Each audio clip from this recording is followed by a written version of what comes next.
What's the most concerning part about this BA.5 subvariant? Well, it has what we call a transmission advantage over prior variants. As you know, we've gone through BA.1, BA.2, different numbers, BA.2.1, 2.1.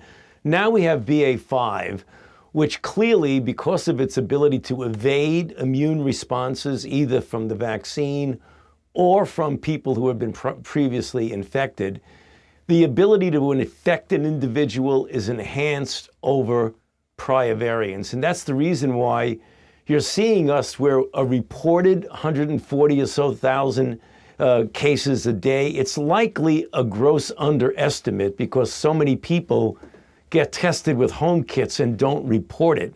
So we're probably seeing a multifold greater number than that 140,000. Deaths are still around 300, but hospitalizations, John, are ticking up.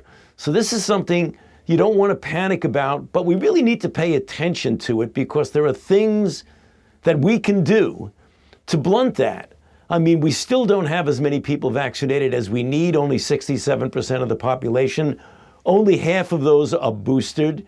We need to be using the mitigations that we have available. Masking where appropriate, vaccinating people who aren't vaccinating, and boosting people who are ready and eligible for their boost. We can do that, but we're not doing it to the extent that we should be doing it. You said this new variant increases likelihood of reinfection for people who have had it.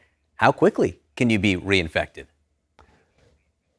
Well, you know, it really varies, John. I mean, usually immediately after you've been infected, within a period of weeks to a month or so, you're pretty much protected because of the immune response. Some people, and they're outliers, have been documented to be infected weeks to a month after the initial infection. But most of the time, the protection lasts for a few months. But if somebody was infected several months ago, particularly if they were infected with Omicron, the protection that's given to you against BA.5 wanes and diminishes pretty rapidly over a period of several months. If you haven't received a shot this year, a booster or your second vaccine dose, if you have not received a shot in 2022, how much has your immunity waned? Considerably. I mean, the thing that is important to note is that immunity against infection wanes pretty quickly and it goes way, way down. What we've been fortunate is that the immunity against severe disease leading to hospitalization and unfortunately death in some cases tends to hold reasonably well, but it's slipping where it was up to 90, 80, then it goes down to 70, 75, 65, and 50. Then you're really in a situation where you really do need a boost.